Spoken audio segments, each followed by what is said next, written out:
Hola a todos. ¿Están listos para una de las historias de detectives más increíbles que se puedan imaginar? Lo curioso es que ha estado ahí, oculta a plena vista, dentro de la misma Biblia.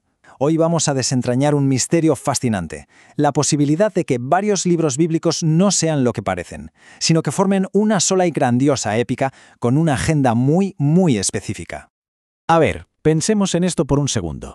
¿Y si una enorme porción del Antiguo Testamento no fuera una colección de libros sueltos, sin una sola y única historia? Y no una historia cualquiera, sino una escrita con una agenda muy clara. Una epopeya monumental diseñada no solo para contar el pasado, sino para darle un sentido muy concreto a un desastre nacional de proporciones épicas. Exacto. Esa es la idea clave. Que estamos ante una sola obra, completamente unificada, escrita para explicar una catástrofe. Imaginen el momento, una crisis total, un caos absoluto, y un grupo de personas se sienta a escribir, a moldear estas historias con una idea poderosísima en mente. ¿Y cuál era el propósito? Pues responder a la pregunta que seguro estaba en boca de todos. ¿Por qué? ¿Por qué nos ha pasado esto a nosotros?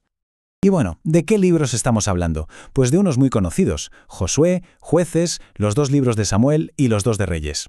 Hoy en día los expertos los agrupan bajo un nombre un poco técnico pero clave: la historia deuteronomista. Y lo increíble es que si los leemos seguidos cuentan una sola historia, una que va desde la entrada triunfal en la tierra prometida hasta la pérdida más absoluta y trágica de esa misma tierra. Bueno, pues vamos al lío. Para entender esta historia tenemos que conocer a 2 protagonistas, el detective que descifró el caso y la catástrofe que, según él, lo originó todo. Y nuestro detective principal es Martin Noth, un erudito alemán que, allá por 1943, lanzó una auténtica bomba académica. Fue él quien dijo: «Oigan, un momento, estos libros no son independientes». Fue el primero en argumentar con fuerza que Josué, Jueces, Samuel y Reyes son en realidad una única obra literaria, y que detrás de ella había una mente o un grupo de mentes a las que bautizó como el deuteronomista. Y aquí viene lo realmente alucinante de la teoría de Noth, la pieza clave del puzzle. Hay que distinguir entre 2 líneas de tiempo. Por un lado, la historia que se cuenta en los libros, que abarca más de 600 años, pero por otro está el momento en que se escribe la historia. Y según Noth, todo esto se redactó en un periodo increíblemente corto, unos 50 años, y en un lugar muy concreto, durante el terrible exilio en Babilonia. Para entender por qué esto es tan importante, los académicos usan un término alemán que suena complicado pero es súper útil: Sitz im Leben, literalmente el contexto vital, o sea, el ambiente, el momento histórico en que algo se escribe. Y para Noth, el Sitz im Leben de esta obra era el trauma del exilio, la pérdida de todo, de la tierra, del rey, del templo. No era un simple decorado, era la razón de ser de la obra. Esta frase resume a la perfección la idea de Noth. El autor, el deuteronomista, hizo algo increíble. Tomó un fracaso militar y político absoluto y lo convirtió en una lección de moral. A ver, no estaba escribiendo historia por escribir, para nada. Estaba construyendo un caso o un argumento teológico para decir: ojo, esta catástrofe no fue un accidente. No es que nuestro Dios sea débil, no. Fue un castigo justo y merecido por haber roto el pacto. Bien, si el autor tenía un argumento, ¿cómo lo demostró? Aquí es donde vemos el motor teológico que impulsa toda la historia. El deuteronomista no deja nada al azar, utilizó una especie de fórmula, un conjunto de reglas súper claras y estrictas para juzgar absolutamente todo lo que había pasado. El libro de Jueces es el ejemplo perfecto, casi como un manual de instrucciones. Nos enseña las reglas del juego a través de un ciclo que se repite hasta la saciedad. Primero, el pueblo peca. Segundo, como castigo, es oprimido. Tercero, desesperados piden ayuda. Y cuarto, Dios envía un libertador. Y vuelta a empezar. El mensaje se graba a fuego. La obediencia trae paz. La desobediencia trae el desastre. Vale, una vez aprendida esa lección básica, el deuteronomista sube el nivel. Aplica esa misma lógica pero de forma mucho más específica para evaluar a todos y cada uno de los reyes. La pregunta es: ¿cuál era la vara de medir? ¿Qué hacía que un rey fuera bueno o malo a ojos de este autor? Pues la respuesta es sorprendentemente simple, casi brutalmente simple. Para el deuteronomista solo importaba una cosa: un rey bueno era el que centralizaba todo el culto en el templo de Jerusalén. Punto. Y un rey malo, pues era el que cometía el pecado de Jeroboam, o sea, permitir que la gente adorara en otros santuarios. Y ya está. Daba igual si eras un genio militar o un gran economista. Si no cumplías esa única regla, eras un mal rey. Así de tajante. Pero claro, en toda buena historia de detectives, justo cuando crees que lo tienes todo claro, ¡zas!, hay un giro en la trama. Los académicos que vinieron después de Neith empezaron a notar cosas raras. La historia no era un camino directo al pesimismo y al castigo. Había algo más. Y eso, claro, abrió la puerta a nuevas teorías.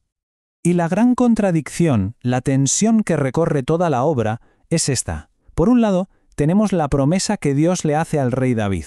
Una promesa que parece eterna, incondicional. Pero por otro, tenemos la ley del pacto, que es supercondicional. Si obedeces, bien. Si no, castigo. Entonces, ¿cómo es posible? ¿Cómo pueden convivir estas dos ideas que parecen chocar frontalmente? Esta tensión llevó a los investigadores a plantearse una pregunta fundamental. ¿Y si Noth no tenía toda la razón? ¿Y si esta obra no se escribió de una sentada por un único autor pesimista? ¿Qué pasaría si en realidad estuviéramos viendo las huellas de diferentes ediciones, de diferentes momentos históricos, todo en el mismo texto? Y aquí entra en escena otro gran detective, Frank M. Cross, con su influyente teoría de la doble redacción. Su idea es que no hubo una, sino dos ediciones. La primera, DT1, se habría escrito antes del exilio. Era una obra optimista, casi propaganda a favor del rey Josías y la promesa a David. Pero luego vino el desastre, y un segundo editor, DT2, tomó esa obra y le añadió capas de texto mucho más pesimistas para explicar lo que había pasado. Entonces, para que nos hagamos una idea del recorrido, la cosa ha evolucionado. Empezamos con el modelo de Martin Noth, un solo autor para explicar el castigo. Luego llega Frank M. Cross y dice, no, hay dos capas, una de esperanza y otra de juicio. Y por supuesto la cosa no para ahí. Otros académicos propusieron modelos aún más complejos, con múltiples editores a lo largo del tiempo. Es un debate que sigue vivo, un caso que no está cerrado del todo. Pero a ver, después de todo este viaje a través del pecado y el castigo, uno esperaría un final demoledor, ¿verdad? ¿Un punto y final? Pues lo increíble de esta obra es que no termina así. El final es ambiguo, sorprendente. No es un portazo, sino una puerta que se deja entreabierta, como si acabara con puntos suspensivos. Si seguimos la lógica de toda la historia, la conclusión es clara y dura. Cientos de páginas nos han llevado a este punto. El exilio es la consecuencia inevitable de la infidelidad del pueblo. Fin de la historia. El caso parece cerrado. La sentencia se ha cumplido. Pero entonces, justo al final, el autor añade un pequeño epílogo. Apenas 4 versículos en el segundo libro de Reyes. 4 versículos que lo cambian todo. ¿Qué puede pasar en tan poco espacio para darle la vuelta a una obra tan monumental? Pues lo que pasa es esto. El rey Joaquín, el último descendiente de David que estaba preso en Babilonia, es liberado. Y no solo eso, el rey de Babilonia lo sienta a su mesa y lo trata con honor. Es un gesto pequeño, casi perdido al final de todo, pero su simbolismo es inmenso. Los expertos lo ven como un destello de luz en la oscuridad, como el amanecer de una redención. Y el significado de ese gesto es potentísimo. Quiere decir que a pesar de todo, la línea de David no se ha extinguido. La promesa incondicional de Dios, aquella que parecía rota, sigue viva. Débil, sí, pero viva. Esto deja la puerta abierta. La historia no ha terminado. Hay una posibilidad de futuro. Entonces, resumiendo, ¿con qué nos quedamos? Primero, que esta no es una simple crónica, es una obra maestra de la teología. Segundo, que es un ejemplo increíble de cómo transformar un trauma en una lección. Y tercero, y quizás lo más importante, que consigue mantener en un equilibrio perfecto dos ideas opuestas, la realidad del juicio y la esperanza inquebrantable en la promesa de Dios.